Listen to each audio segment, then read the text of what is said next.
Hello, everyone, and welcome back to Limitless Live, the space where we talk about living with purpose, protecting your peace, and becoming the highest version of yourself. If you've been following along, I'm Olga Binyaminov, and we've been talking about boundaries on Monday. Last time we discussed the general principles of how boundaries are and what they are in terms of act of love, not actually rejection. Today, I want to go a little bit deeper in that because it's one thing to set boundaries with a coworker or a casual friend, but it's a whole another story when the person crossing your lines is your mom, your sibling, your in-laws, or even a a longtime friend that you've known forever. Let's be honest, family dynamic can be the hardest place to practice boundaries because the emotional history runs so deep. And when someone is toxic, it's not an easy thing to just say. It's not as easy as just saying, I'm done with you. Sometimes you can't fully cut them off. Maybe you live together, maybe you share holidays together, or maybe you have children in common. So today, the question is, how do I protect my peace and set limits with people I can't fully remove from my life? And I'll tell you this right now, it's not about guilt. It's not about being cold. It's about being healthy. You don't have to set yourself on fire to keep other people warm.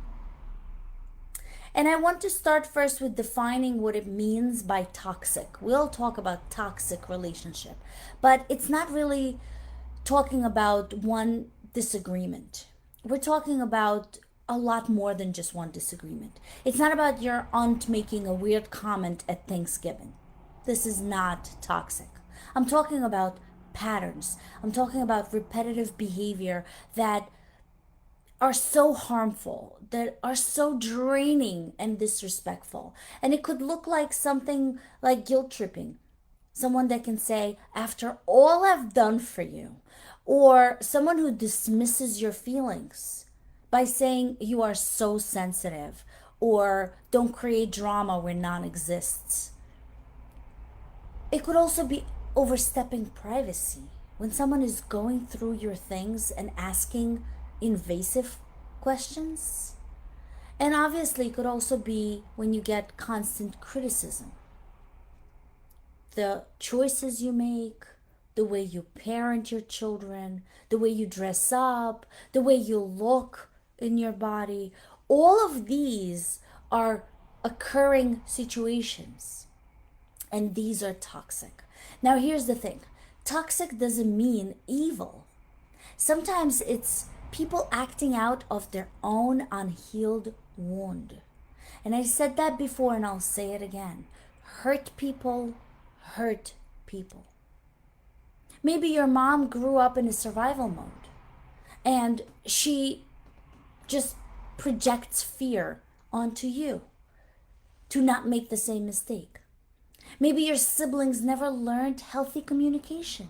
So everything turns into a power struggle.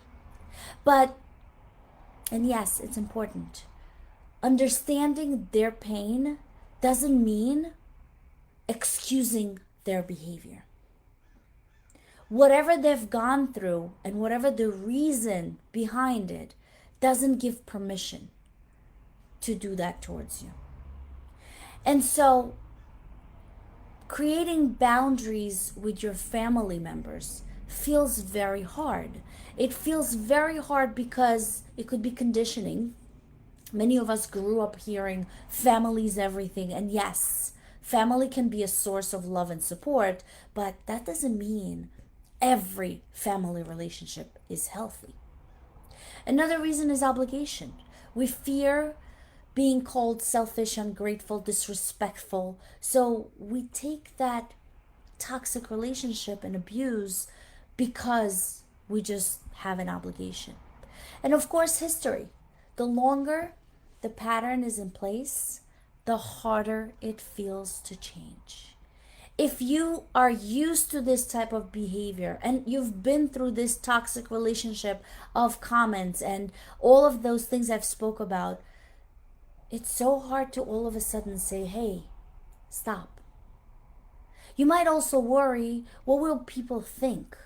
Will the rest of the family take sides? Will I be left out? And here's my frame for you. Boundaries are not rejections. They are protection.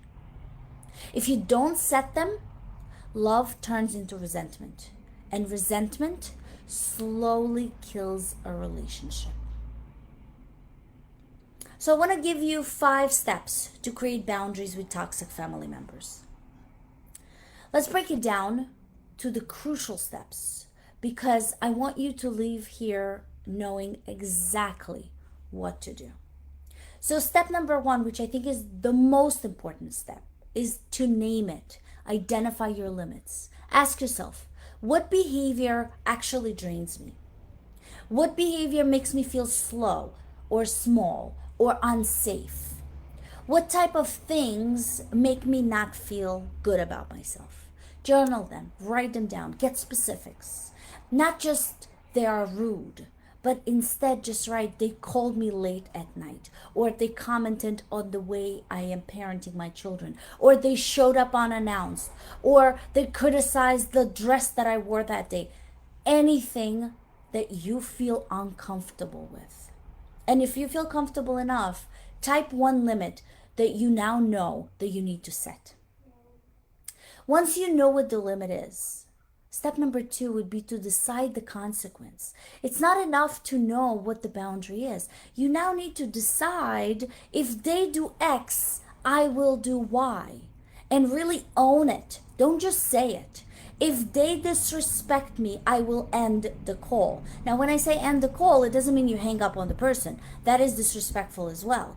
End the call, just say, we cannot talk when we're both angry. There are specific ways of communicating, but you stop this at the core. If they do this, I do that. If they comment on my outfit, I will leave the gathering. Or, I will not respond for a text message that's disrespectful. Anything that you want to take as a consequence. Remember, a boundary without a consequence, it's just a request.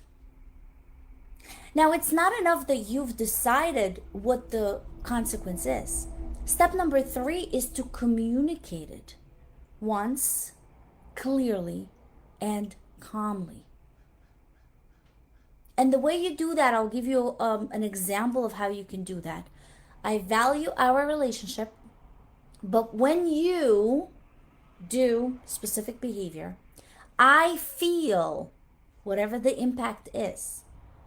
When you tell me I am not dressed up properly, I feel disrespected. Whatever that might be for you. Now you continue, I need whatever that boundary is. I need you to stop commenting on my outfits. I need you to accept me the way I am. And if this continues, I will, whatever that consequence is. Let me repeat that again, and this is so important. If you communicate it clearly, respectfully, then now the people know what your boundary is. I value our relationship, but when you ... I feel what you feel.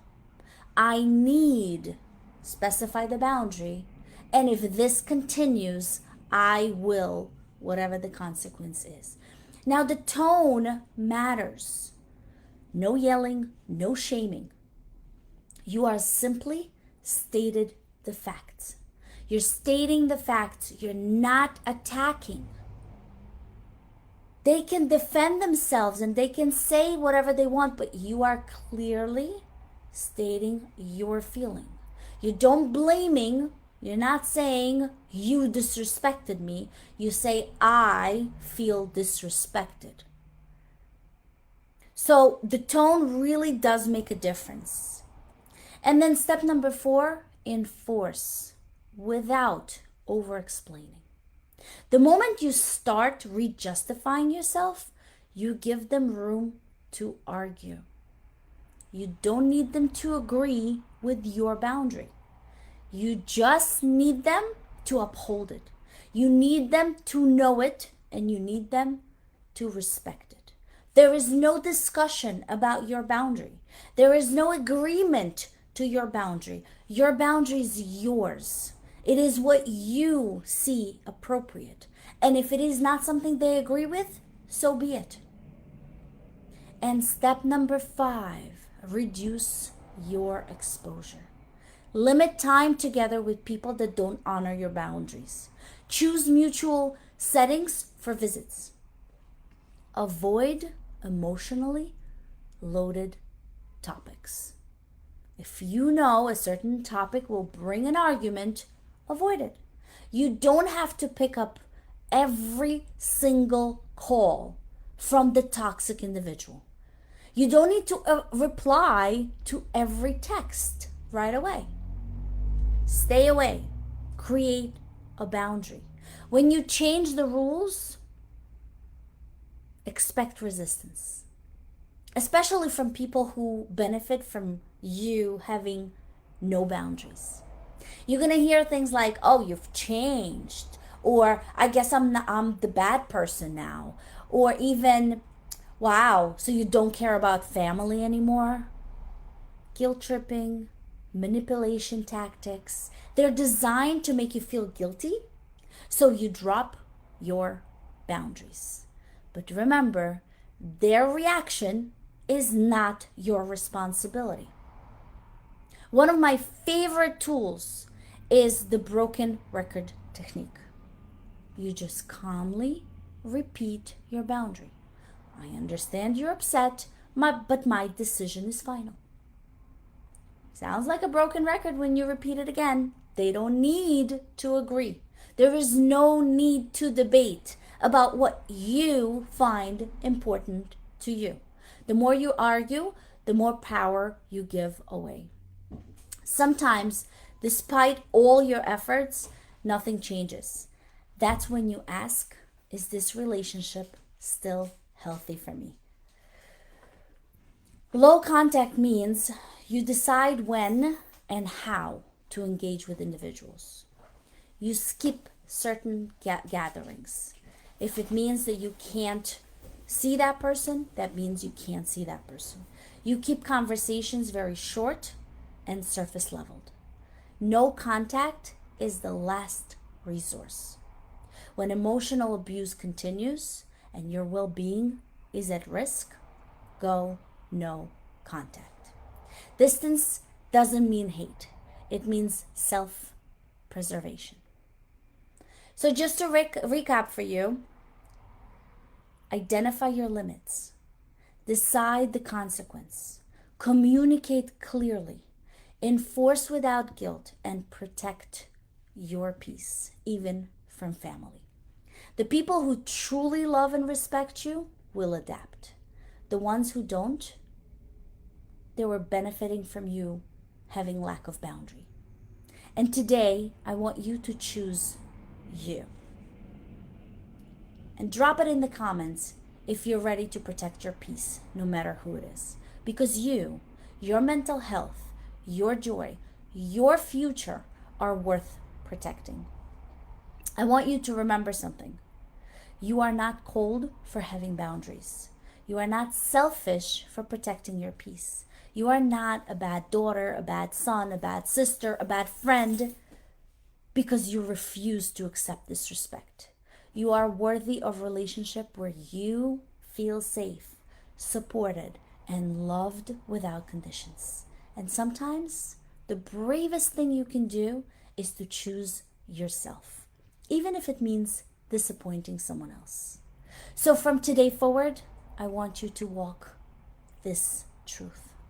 You teach people how to treat you by what you allow, what you stop, and what you reinforce.